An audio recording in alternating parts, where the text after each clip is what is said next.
మీ పిల్లలకు ఎప్పుడు ఉద్యోగాలు ఉండాలి, మీ పిల్లలకు పెద్ద పెద్ద ఫామ్ హౌస్లు ఉండాలి, మీరు ఆగర్భ శ్రీమంతులుగా బెంచ్ కార్లలో తిరగాలి. మేమేం వద్దంటలేం, మీరు లావిష్ లైఫ్ మీరు గడపండి. కానీ కనీసం మా పిల్లలకు పోటీ పరీక్షలు నిర్వహించాలన్న ఆలోచన మీకు రాలే.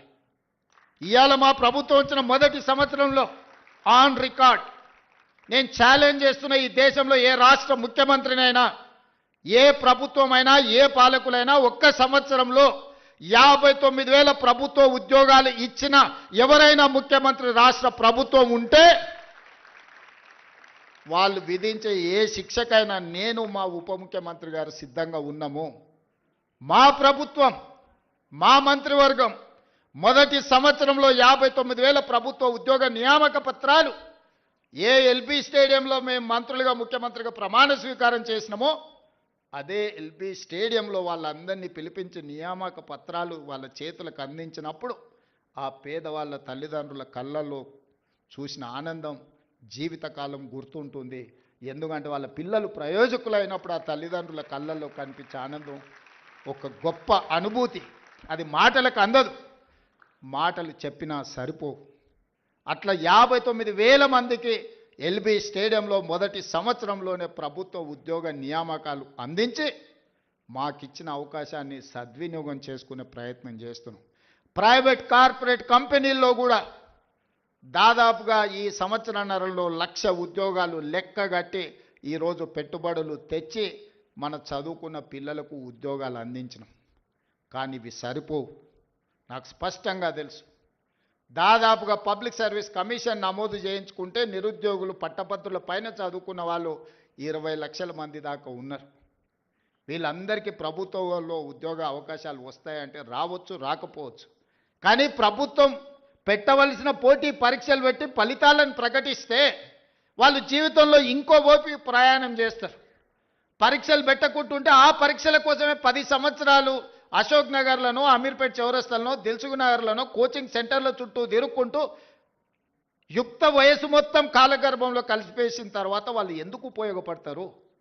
అందుకే పోటీ పరీక్షలు ఎంబడెంబడే పెడితే గత 10 సంవత్సరాలలో పరీక్షలు పెట్టట్లేదని రోడ్ల మీద ధర్నాలు చేసిన నిరుద్యోగ యువకులు ఇంత మీద పరీక్షలు పెడితే ఎట్లా, కొంత వాయిదా వేయండి అని ధర్నాలు చేసిన చరిత్ర ఎప్పుడైనా ఉందా? మొదటిసారి మన ప్రభుత్వంలో మొదటి సంవత్సరంలోనే ఆ సిచ్యువేషన్ చూసినాం. నా బాధ, నా ఆవేదన ఒక్కటే, నా ఆలోచన ఒక్కటే, పరీక్షలు వాయిదాలు పెట్టినా కొద్దిగా ఆ పిల్లలు ఇంకో పని చేసుకోరు, ఇంకొక దానికి ప్రిపేర్ అవ్వరు. 65 రోజుల్లో 11,000 మంది టీచర్ల నియామకాలు చేపడితే 3 లక్షల మంది పరీక్షలు రాసింది, ఉద్యోగాలు ఇచ్చింది 11,000 మంది. మరి దాదాపుగా 2,89,000 మంది ప్రత్యామ్నాయం ఎత్తుకుంటారు. పరీక్ష అయిపోయి ఫలితాలు వస్తే ఇక మాకు ప్రభుత్వ టీచర్ ఉద్యోగానికి అవకాశం లేదు, మేము జీవితంలో ఇంకో ప్రయత్నం చేసుకోవాలి, ఇంకో పని చేసుకోవాలని ఆ దిశగా వాళ్ళు ఆలోచన చేసుకునే అవకాశం ఉంటుంది. ఈ రకంగా గ్రూప్ 1 పరీక్షలు 563 కంబైన్డ్ స్టేట్లో కూడా అన్ని ఉద్యోగాలు ఎప్పుడు ఇవ్వలే. ఆనాడు గ్రూప్ 1 పరీక్షలు మీకు తెలుసు, గత ప్రభుత్వం పరీక్షలు పెడతామని చెప్పి పెట్టి ప్రశ్న పత్రాలు జిరాక్స్ సెంటర్లలో పల్లి బఠానీలలాగా అమ్మి వాళ్ళకు కావాల్సిన వాళ్ళను పరీక్షలలో పాస్ చేసుకున్న పరిస్థితి వస్తే పట్టుకొచ్చి లోపలేసి రద్దు చేసి కొత్త పరీక్షలు పెట్టినాం. దాదాపు 5 లక్షల మంది ఈరోజు ఆ పరీక్షలకు ప్రిపేర్ అయినారు.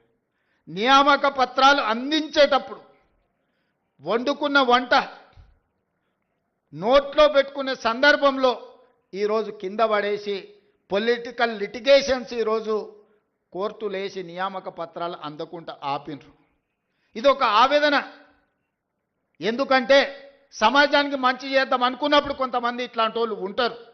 ఇవాళ group 1, group 2, group 3, group 4 exams పారదర్శకంగా నిర్వహించడమే కాకుండా ఫలితాలను ప్రకటించి నియామక పత్రాలు అందించి తెలంగాణ రాష్ట్ర ప్రభుత్వం తన బాధ్యతను నెరవేర్చాలనుకుంటుంటే ఈరోజు గ్రూప్ 1లో 563 మంది స్టేట్ లెవెల్ ఆఫీసర్స్ని ఈరోజు 89% ఎస్సీ ఎస్టీ బీసీ మైనారిటీలు సెలెక్ట్ అయినారు. అందులో 89% గ్రూప్ 1 పరీక్షల్లో దాదాపుగా ఎస్సీ ఎస్టీ బీసీ మైనారిటీలు ఈడబ్ల్యూఎస్ వాళ్ళు ఈరోజు సెలెక్ట్ అయినారు.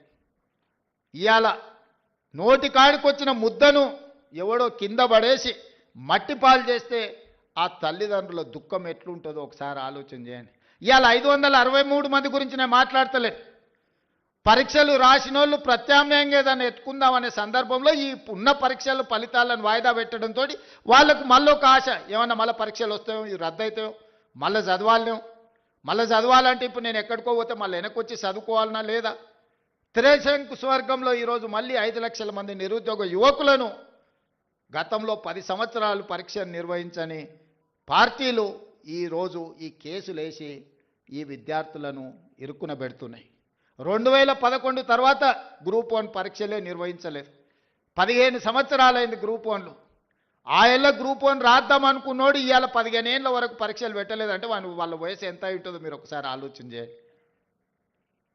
ఇదొక సోషల్ ఇష్యూ కింద మారుతున్నది, సామాజిక సమస్య కింద మారుతున్నది. ఇట్లా